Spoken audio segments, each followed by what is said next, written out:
ফিরে এলাম বিরতির পর। চুড়াইবাড়ি থানার নাকের ডগা দিয়ে সুপারি পাচার অব্যাহত। পুলিশ প্রশাসনের উপর ক্ষোভ জনগণের। যদিও সেক্ষেত্রে উত্তর জেলার কদমতলা এবং চুড়াইবাড়ি দুটি থানা রয়েছে, তারই সঙ্গে নাকের ডগা দিয়ে পাচার হয়ে যাচ্ছে একের পর এক অবৈধ সুপারি। যে সুপারি বাণিজ্য কার্যত অব্যাহত রয়েছে। বিগত কয়েক মাস ধরে যদি বলি, কদমতলা থানাকে করিডোর বানিয়ে ত্রিপুরা থেকে অসমে সুপারি পাচার চলতে থাকলেও বর্তমানে একাংশ কালো ব্যবসায়ীরা চুড়াইবাড়ি থানার নাকের ডগা দিয়ে এবার সুপারি পাচার চালিয়ে যাচ্ছে এবং সেই পাচার রীতিমতো অব্যাহত।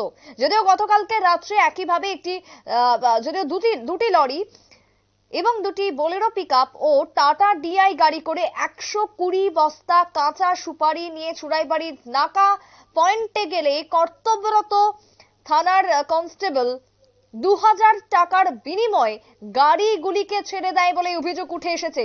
কার্যত পুলিশের উপরে ক্ষোভ বাড়ছে দিনের পর দিন পাচারকে কেন্দ্র করে। পাচারে তবে কি সায় রয়েছে পুলিশের?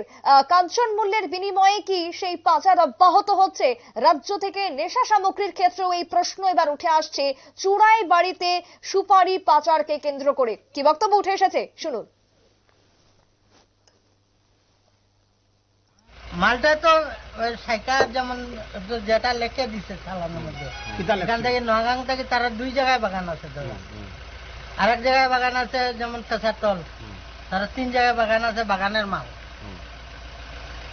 মাল কত বস্তা আছে? 60 প্যাকেট আছে।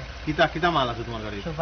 সুপারি কত করে কিনা নাই দাদা, এটা বাগানের মাল। তারা বাগান থেকে পাড়িয়া দিছে, মালের কাগজ কই? মালের কাগজ তো সারান যেটা দিয়া দিছে 60 বস্তা 100 টাকা দাম। এটা তো বাগানের মাল 100 টাকা দাম। কেমন মালটা ওই থেকে আনছো? বাগান থেকে আনছি। কোন বাগান? কোন জায়গা? সাইকার নোয়াগাং। নোয়াগাং থেকে তো লেখা আছে কমলপুর, তো এটা চুরির মাল। আসাম তো খাঁচা সুপারি বলতেও তো দলিলা, তুমি যাইবে কোন সিস্টেমে? এটা তো সবসময় তো গাড়ি অপন্ন গেছে একটা, এরপর আরো গাড়ি কিভাবে যায় কিভাবে যায় তোমরা কিভাবে যাও? এটা তো সিন্ডিকেট আন্ডারে যায়। কার সিন্ডিকেট? এটা তো তোমার এই তো ওসির কাছে সিন্ডিকেট, যেমন কৃষ্ণনন্দ এখান থেকে টাকা জমা হয়, এখান থেকে এখানে ওসির কাছে আয়। কোন ওসি? আসাম ওসি না ত্রিপুরার ওসি? আসাম। কোন থানা? আসাম চুড়াইবাড়ি থানা। চুড়াইবাড়ি। আচ্ছা, আর এটা সিন্ডিকেটের মেইন কে? সিন্ডিকেটের মেইন তো নাম কিটা? নাম তো আমরা জানি, আমরা তো সিন্ডিকেটে পার্টির টাকা লাগাইয়া দিয়ে এরপরে এখানে মেসি যায়, নাম্বার আয় গাড়ির, এরপরে আমরা যাই। কৃষ্ণ তো সেটা এমএলএ কোন জায়গা? এটা তো আসাম, আপনারা তো জানোই না। এরপরে আমরা জানি না তো। আপনি কই না, আপনি যারা আপনি না কইতা কত টাকা দেন প্রতি গাড়ি? আমরা এটা তো পাঠিয়ে দেয়, আমরা খালি যাওয়ার কথা। আব্দুল হাসিম বাবার নাম? সমাধান। বাড়ি কোন আনো? এর আগে আরো টানচুরি সুপারি? আমরা তো সুপারি লইয়া সবসময় তো। রাত্রেবেলা খানে যাও, দিনে যাও না? খানে রাত্রেও যাই, দিনেও যাই। দিনেও যাও? কতদিন থেকে ঠান্ডায়? আমরা তো সিজন আইসে মানদারি তো সুপারি লইয়া যাই। আর ও সিন্ডিকেটের মাধ্যমে যাওয়া আসাম না নি?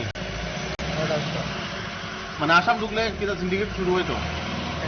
তারা তো সিন্ডিকেটে ত্রিপুরা সিন্ডিকেট আছে নি? ত্রিপুরা তো সিন্ডিকেট, ত্রিপুরা তো নাই, আসাম আছে। চালকের বক্তব্য আপনারা শুনলেন। ত্রিপুরা থেকে যদি সেই ছাড়পত্র মেলে, অর্থাৎ চুড়াইবাড়ি থেকে যদি ছাড়পত্র মিলে যায়, তাহলে চুড়াইবাড়ি সীমান্ত পার হলেই আসাম ঢুকছে এবং সেই আসামে রয়েছে সিন্ডিকেটের মাধ্যমে এই সুপারি কার্যত ছড়িয়ে পড়ছে বিভিন্ন প্রান্তে, পাচার হচ্ছে অব্যাহতভাবে। এবং আগামী দিনেও যদি এভাবে কাঞ্চন মূল্যের বিনিময়ে রাজ্য পুলিশ, রাজ্য প্রশাসন একের পর এক পাচারকারীদের ছাড়পত্র দিতে থাকে, তাহলে আগামী দিনে ভবিষ্যতে চূড়ান্ত বিপদ এবং নেশার যে রমরমা চলছে তা কোনোভাবেই আটকানো সম্ভব নয় বলে মনে করছেন অধিকাংশ মহল। বিশেষ করে শুভবুদ্ধি সম্পন্ন মহলের দাবি, অনতিবিলম্বে প্রশাসনকে কঠোর হতে হবে, নতুবা আগামী দিনে চুরি, ছিনতাই, নেশার রমরমা, পাচার সবটাই জারি থাকবে রাজ্যে বলে ক্ষোভ জনগণের। একটা বিরতির পর ফিরছি, সঙ্গে থাকুন।